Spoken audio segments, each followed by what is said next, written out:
पश्चिम बंगाल का मुर्शिदाबाद जिला हिंसा की आग में ऐसा झुलसा कि अभी तक सुलग रहा है। मुर्शिदाबाद जिले में 11 अप्रैल को हुई हिंसा में एक पिता और पुत्र हरगोविंद दास और चंदन दास की उनके घर में घुसकर हत्या कर दी गई थी। दोनों की हत्या करने वाले 2 आरोपी अब पकड़ लिए गए हैं। एक आरोपी बीरभूम और दूसरा बांग्लादेश बॉर्डर से पकड़ा गया है। इसके नाम कालू नदाब और दिलदार नदाब है। इन दोनों ने हरगोविंद दास और चंदन दास की हत्या की थी। हरगोविंद दास और उनके बेटे चंदन दास की हत्या उनकी पत्नी की आंखों के सामने ही की गई। हमारी संवाददाता पूजा मेहता की ये रिपोर्ट देखिए। मुर्शिदाबाद हिंसा से जुड़ी हर खबर हम आप तक लेकर आए हैं। हमने दिखाया किस तरह से सबसे पहले हिंदू परिवारों को निशाना बनाया गया, उनके घरों पर हमले किए गए, उनकी दुकानों को तोड़ा फोड़ा गया। उसके बाद हमने दिखाया कि किस तरह से हिंदू परिवार मुर्शिदाबाद के धुलियान से पलायन करने को मजबूर है। मालदा से वो भी तस्वीर हम आपको लेकर आए जहां पर धुलियान में रहने वाले तमाम जो यहाँ पर हिंदू परिवार है जिन पर हमले हुए थे, वो अपना घर बार छोड़कर जो है एक राहत शिविर में जाने के लिए मजबूर हुए थे मालदा में। और ये धुलियान का ही एक ऐसा गांव है जहां पर हिंदू परिवार बड़ी संख्या में रहते थे। लेकिन अब हम आपको दिखाते हैं इस गांव में अब कोई भी नहीं है, या फिर कह सकते हैं कि न के बराबर लोग रहते हैं। आप देखिए यहाँ पर आज भी निशान है किस तरह से आगजनी की गई थी, चीजों को तोड़ा फोड़ा गया, इस घर पर जो है हमला किया गया।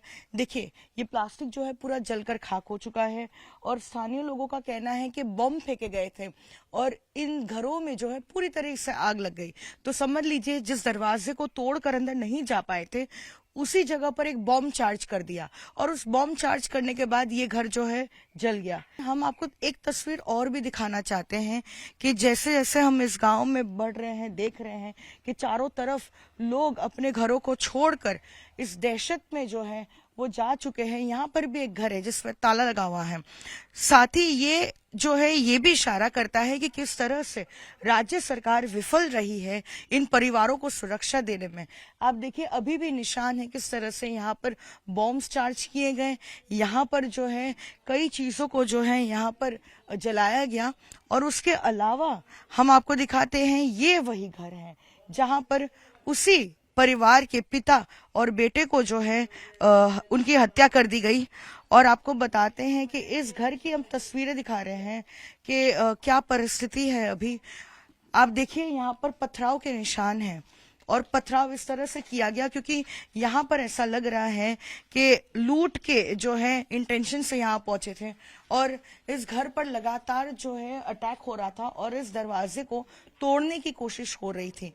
और वो जो पिता है वो इस दरवाजे के पीछे ही खड़े थे और वो कोशिश कर रहे थे कि वो अंदर दाखिल ना हो और जो है वो दरवाजा ना तोड़ सके। लेकिन क्योंकि वो बेहद कोशिश करते रहे कि वो लूट नहीं होने देंगे और ऐसे में उन्होंने ये दरवाजा तोड़ दिया, अंदर दाखिल हुए, पिता को बाहर लेकर गए और उसके बाद जब बेटा आया पिता को बचाने के लिए तब उसकी भी जो है हत्या कर दी गई। आप देखिए इस घर का क्या मंजर है, लूट मचाई गई और साथ ही जो है इस पिता और बेटे की हत्या भी कर दी गई। उनकी पत्नी है, एक बार उनसे बात करने की कोशिश करेंगे। हालांकि बेहद ये जो है दुख का समय है, वो शायद बात करने की परिस्थिति में भी ना हो, लेकिन उनसे बात करेंगे। दीदी की হয়েছিল শনিবার দিন? কি হবে তো ওরাই সব এলো, সব 2-3 বার চলে গেল। পুলিশ এলো তো এরকম এই ঘটনা ঘটতো না, পুলিশ তো এলো না। 2বারের বেলায় তখন চলে যায়, 3বারের বেলায় কেটে গেল। তো আমরা কাকে লিয়ে থাকবো, কি করে বেঁচবো? পুলিশ এলো তো এই ঘটনা হতো না। তোমরা যেগুলা করতে এসেছো তো আমাদের কি কেউ হয়েছে পাশে দাঁড়াইলো? পুলিশও তো এলো না 3 ঘন্টা ধরে, তো কেমন করে হবে?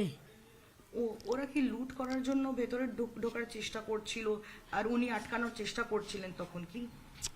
না, ওরাও তো ইট পাথর ঝাড়ছে, সাবল দিয়ে দুয়ার ভেঙছে, ওইলাই করছে। তখন আপনারা কোথায় ছিলেন? এই তো এখানে বাড়িতে। এখানেই? হ্যাঁ। সমস্ত কিছু আপনার সামনে হলো? হ্যাঁ, টেনে লিয়া গেল দেও তো কোপাইলে 2 বাপ বেটাকে। কতজন ছিল? মেলাই জন ছিল, একটা আড্ডা নয়। সব মুখে ঢেকে ঢেকে আছে, চিনা যায় না কাউকে। আপনার গ্রাম তো পুরো ফাঁকা হয়ে গিয়েছে, হ্যাঁ। সবাই চলে গেছে বাড়ি ছেড়ে। তো আমরা কি করবো, আমরাও চলে যাব, উঠে যাব। তোমরা যে এসেছো তো পাশে দাঁড়াবো না, কিছু ব্যবস্থা করবে না? देखिए, बेहद जो है दुख भरा ये समय है। वो बता रही हैं किस तरह से ये सारा सब कुछ जो है उनके सामने हुआ, उनके सामने ही जो है उनके पति को, उनके बेटे को जो है घर से टान कर लेकर चले गए और उसके बाद ही इस घर के बाहर उनकी हत्या कर दी गई। अब हम आपको मुर्शिदाबाद जिले के गांव का हाल दिखाते हैं। देखिए यहाँ किस तरह हिंदुओं को निशाना बनाया गया और पूरे का पूरा गांव जला दिया गया।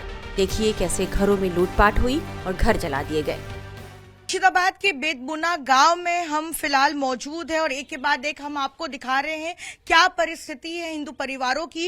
और बेतबुना गांव को जो है बिल्कुल जलकर जो है वो खाक हो चुका है। ऐसे में बाचू मंडल के घर हम पहुंचे हैं और शनिवार के दिन जो है यहाँ पर हमला हुआ तो उनके घर पर, इसी बेतबुना गांव में उनका घर है। इसके पीछे हम देख सकते हैं किस तरह से उनकी बाइक को आग के हवाले कर दिया गया है, उनके घर पर आगजनी की गई, लूट लिया गया इस घर को। और साथ ही उनकी जो दुकान है वो इसी गांव में है, चाय की दुकान लगाते हैं, उस चाय की दुकान को भी जो है पूरी तरह से नष्ट कर दिया है। दादा, आपके घर पर भी हमला हुआ, आपके दुकान पर भी हमला हुआ, आपके छोटे बच्चे हैं, क्या परिस्थिति थी तब? পরিস্থিতি খুব ভালো নয় আমাদের দোকান শুক্রবার দিন সন্ধ্যে 4টা-5টার সময় লুটপাট করানো হয়েছে বা আগুন লাগানো হয়েছে। আর শনিবারের সকাল থেকে আমাদের গ্রামে হামলা হয়েছে। আমাদের গ্রামে গোটা গ্রামে আগুন টাগুন সব লাগানো হয়েছে, বাড়ি ঘরে যা টাকা পয়সা ছিল সব লুটপাট করানো হয়েছে বা আদার্স ঘরে আগুন লাগানো হয়েছে। আমরা ঘরে থাকতে পারছি না, কোথায় যাবো এখন, বউ বাচ্চা ছেলে পোলে নিয়ে আমরা খেতে টেতে পাচ্ছি না। আমরা খুব দুঃখিত আছি। আমরা রাতের ঘুমাবো কোথায়, আমাদের তার জায়গা নাই, আমাদের সব শেষ করে দিয়েছে, কিছুই নাই আমাদের, শুধু হাত পালিয়ে কোথায় কোথায় পালিয়ে বেড়াচ্ছি, থাকতে পারছি না আমরা বাড়িতে। तो ये बता रहे हैं बांग्ला भाषा में कि जो है शुक्रवार के दिन जो है उनकी जो दुकान है उस पर हमला हुआ, शनिवार को जो है इनके घर पर हमला हुआ। और आप देख पा रहे होंगे कि उनके सर पर चोट है और वो चोट इसलिए है कि जब दंगाई उनके घर पर घुस आए थे और यहाँ पे लूट मचाने की कोशिश कर रहे थे, वो रोक रहे थे और तभी जो है उन पर हमला होता है। बचा है, सब जला दिया है पूरा गाँव। कब हुआ हमला और किसने किया? हमला तो हुआ शुक्रवार के दिन हमला हुआ। तो हम लोग तो बाजार गया था सब्जी बेचने के लिए, तब घर आया, आके रन्ना कीजिए, तब खादा के आराम करने के लिए घूमने के लिए गया उधर, और कहाँ से सब आदमी चला आया और ये दंगा कर दिया। हम लोग तो नहीं जानते कब दंगा होगा, मालूम नहीं मुझको। कितने आदमी आए थे और कौन है ये लोग, वो आप बोल पहचान पाए हैं? पहचान नहीं सकता हूँ, सब कहाँ का आसपास का ही होगा आदमी, बाहर से थोड़ा आएगा। तो आप घर पर थे उस समय जब ये हमला हुआ? हाँ, उस समय हम घर पर था। तो क्या परिस्थिति थी आपके? तो माता पिता बेहद डर गए होंगे। डर गए, हमारे पास तो कुछ भी नहीं है तो डरेंगे ही। सब आया, दल दल बन के आया, घर में चप गया और भंग चुप किया, ये सब भेन टेन पुरा दिया, जला दिया घर बाड़ी, लूटा भी है? हाँ लूटा भी। क्यों आप लोग हिंदू हैं क्या, इसलिए ये हमला हो रहा है? ये पूरा गांव हिंदू का गांव? पूरा गांव हिंदू का है, इसलिए हमला किया। और इस गांव में ज्यादा महिलाएं भी नहीं है, सारी क्या मतलब जान बचाने के लिए चली गई है? हाँ, जान बचाने के लिए नदी का पार हो गया, उधर उस पार नदी का। महिलाएं ज्यादा दिख नहीं रही है गांव में। नहीं, बोलते कि हिंदू को खून बहा देंगे, ऐसे बोलते।